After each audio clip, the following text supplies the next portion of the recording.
హనుమంతరావు కాకుండా హనుమంత్ రెడ్డి అయితే ఈ పాటికి మీరు సీఎం అయ్యేవాళ్ళ? అవుతుండేనా లేదా కాదు, నాకు కూడా ఛాన్స్ వచ్చింది 2 సార్లు మీకు కానీ అప్పుడు 2 సార్లు వచ్చింది. ఏజ్ ఆఫ్ 41లో వచ్చింది, ఆ తర్వాత 90లో వచ్చింది. 91లో when he was leaving to Sriperumbudur Chennai, పక్కకు Hanumanth after parliament election I will make you CM అన్నాడు. సేమ్ డే 6:30 6:15 చెప్పిండు, 11 o'clock is no more. So that is my bad luck.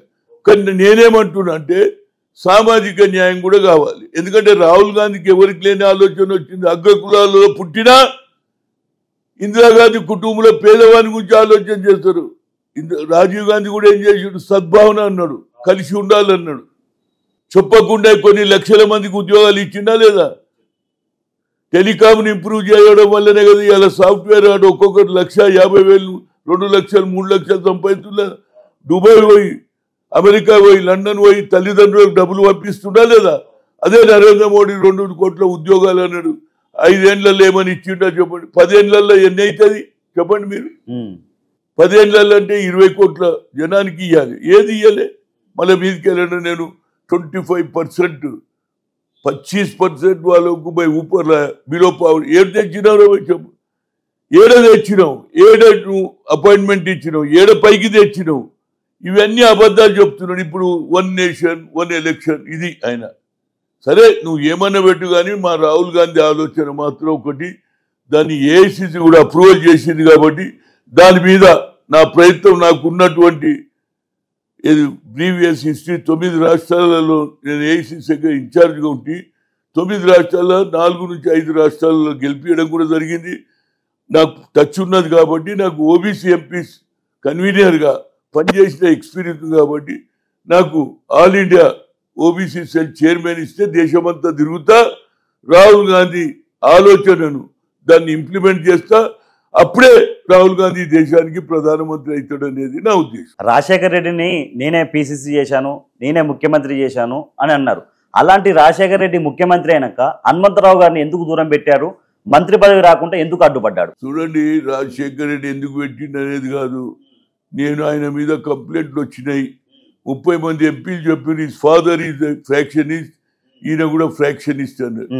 ఆయన ఆ రోజు నాకు ఆయన సాన్నిధ్యంతో బాట ఇచ్చిన నిలబెట్టుకున్నాను. నన్ను గమ్మన్నారు, నేను కాను, మళ్ళీ ఎప్పుడన్నా అవుతానో మళ్ళీ నాకు అవకాశం ఇచ్చింది కాదు రాజీవ్ గాంధీ. కనుక అది అయిపోయింది. నేననేది ఏంటంటే నాకు పదవి ఉన్నా లేకపోయినా ఐఎమ్ పాపులర్. రాజశేఖర్ రెడ్డి మిమ్మల్ని అసలు ఎందుకు రాజశేఖర్ రెడ్డి ఎందుకు వచ్చిందంటే ఆయన క్లోజ్ ఫ్రెండ్ ఉండే డాక్టర్ కేవీపీ రామచంద్రరావు. ఆయన ఉద్దేశం ఏంటంటే నేను రాజశేఖర్ ఇద్దరం ఒక్కటైతే ఆయన ఆటలు నడవాయి అనుకున్నాడు. ఏమనుకో ఆయన నాకు పంచాయతీ పెట్టిండు. సరే ఏదైనా నాకు ఒక్కటి మాత్రం బాధ, 2008లో నా పేరు నడుస్తున్నది, టీవీలలో వస్తుంది, ఆస్తకు టీవీలో Hanumantha Rao including cabinet after Dasari Narayana Rao రాజీనామా చేసినాక నన్ను పెట్టాలని చూసింది. కానీ ఈయననే ఫోన్ చేసి ఆదివారం రోజుండే క్యాంప్ ఆఫీస్కి వెళ్ళి వచ్చి సెక్రటరియట్లో వచ్చి 11:10కు అహ్మద్ పటేల్ను ఏది బెదిరించిండు. You want to make another power centre అన్నారు. ఎగిరిపోయింది.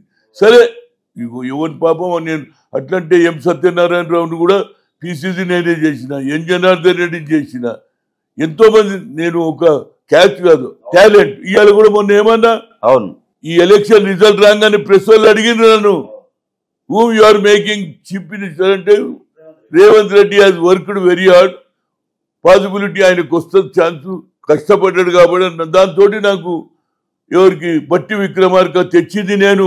బట్టి విక్రమార్క ఎవరో కాదా, మల్లు అనంతరాముడు తమ్ముడు. ఆయన చచ్చిపోయినాక ఆయన సీట్ ఎవరికి ఇవ్వాలంటే ఇదే బట్టి వచ్చి దండం పెట్టిండు. ఒక్కడమే కాదు, మా అన్నకి ఇప్పిస్తే ఏమన్నాడు, అన్న మా అన్న చనిపోలేదే, నువ్వే మా మల్లు అనంతరావు. ఆ తర్వాత మళ్ళీ అతన్ని ఏది సెంట్రల్ చదువుతుండే కాలేజీలో ఏది గచ్చిబౌలి ఏదో ఎగ్జామ్ ఇచ్చిండు, ఫెయిల్ అయ్యిండు, ఐఏఎస్ అయిపోయింది. ఆ తర్వాత నేనే తీసుకొచ్చి పిసిసిలో మెంబర్ వేసిన.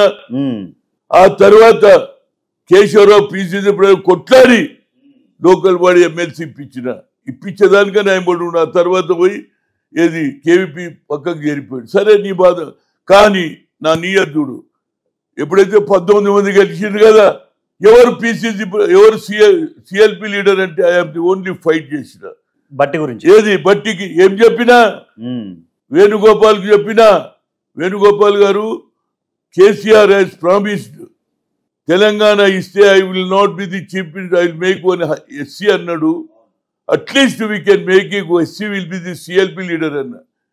సిఎల్పి లీడర్ వచ్చినాక ఇంటికి వచ్చి కాలు మొక్కిండు. ఇప్పుడు ఆయన డిప్యూటీ సీఎం అయిండు, ఆయన ఆగుతలేడు. మనం ఏం చేస్తాం? ఎవరు చూడండి, మనం సాయం చేసేవారికి అండి. నేను ఆ మేక్ బెడీ లీడర్ సత్యబాబు ఎవరు యూత్ కాంగ్రెస్ ఎంతమందిని చేసిన, రఘువీరారెడ్డిని జిల్లా ప్రెసిడెంట్ చేసిన. అట్లా లెక్కలు చెప్తే 50% వీకర్ సెక్షన్ నా ఆలోచన.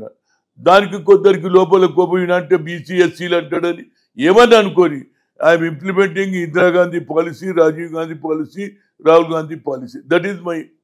మీరు రేవంత్ రెడ్డి సీఎం అయ్యే అవకాశం ఉందని చెప్పారు కాబట్టి బట్టి విక్రమార్క మీ మీద కోపం అన్నమాట ఈ లెక్కల. ఏదైనా అనుకోని ఇప్పుడు అతని ఆశ ఉన్నది, అంచెలంచెలుగా మనం ఇచ్చిన సాయం తోటి పెరిగిండు. ఆయనకు ఒక ట్రంప్ కార్డు ఉంది కదా ఎస్సీ, దాని మీద అతనికి అడ్వాంటేజ్ తీసుకో ఎవడొద్దన్నాడు?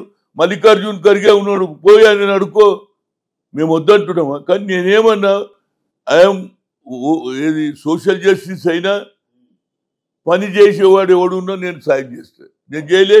అవును చేశారు. జి చిన్నారెడ్డి ఈ వాజ్ ఇన్ ఏది అగ్రికల్చర్ కాలేజీలో ఆయన ఎంఎస్సీ చేసిండు. చేసి అదేది కోదాడులో జూనియర్ అగ్రికల్చర్ పిలిచి జనరల్ సెక్రటరీ చేసిన. తర్వాత యూత్ కాంగ్రెస్ ప్రెసిడెంట్ చేసిన. సుధాకర్ రెడ్డి ఎక్కడ ఉండే?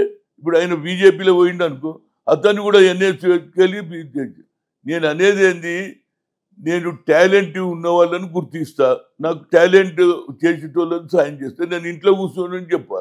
కొందరికి ఏంటంటే అరే హనుమంతరావు ఎంతసేపటి వీకర్, అరే మీరే ఉంటారా? రాహుల్ గాంధీ కాన్సెప్ట్ ఏం చేస్తున్నాను నేను, నా సొంత కాదు.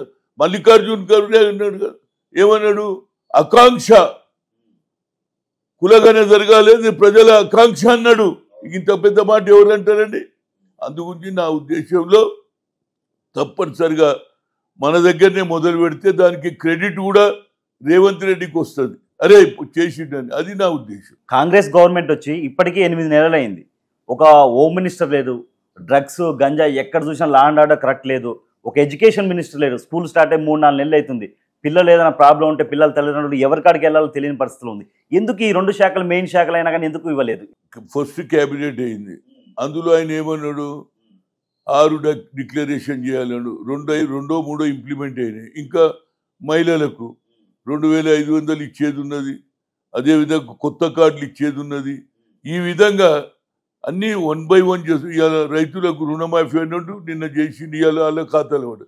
అది అంచెలంచెలుగా జరుగుతుంది. కానీ నేననేది ఏంటంటే ప్రజలు మొదట్లెక్క లేరు.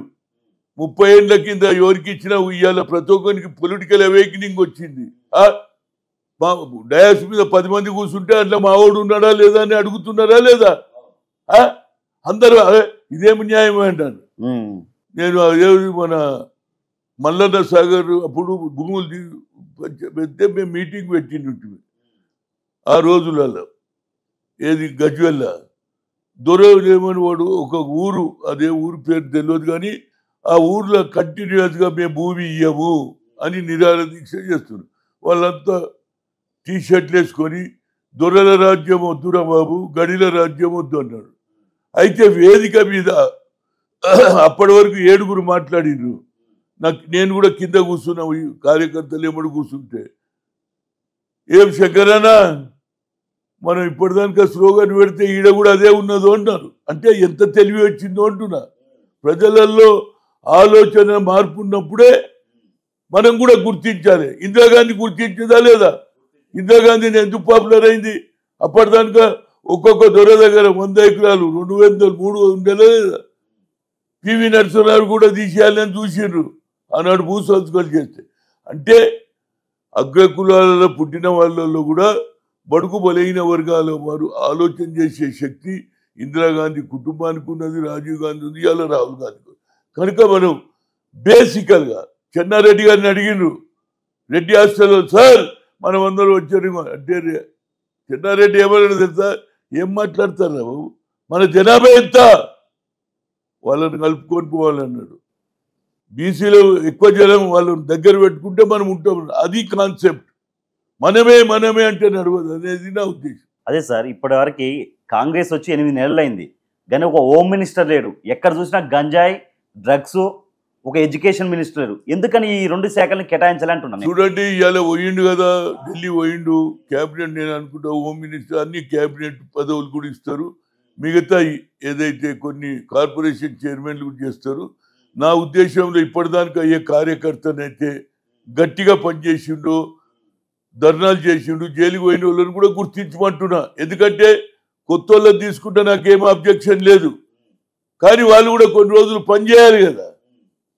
మొదటి నుంచి పనిచేసిన కాదని కొత్తని పెడుతూకుంటారు. ఈవెన్ ఒక ఫ్యాక్టరీలో కొత్తగా వచ్చినానికి అవకాశం ఇస్తే పాత వర్కర్ కోపానికి వస్తాడా లేదా? ఈడ కూడా అదే జరగాలని తప్పనిసరిగా ఒరిజినల్ కాంగ్రెస్ వాళ్ళకు న్యాయం చేయాలనేదే నా ఉద్దేశం.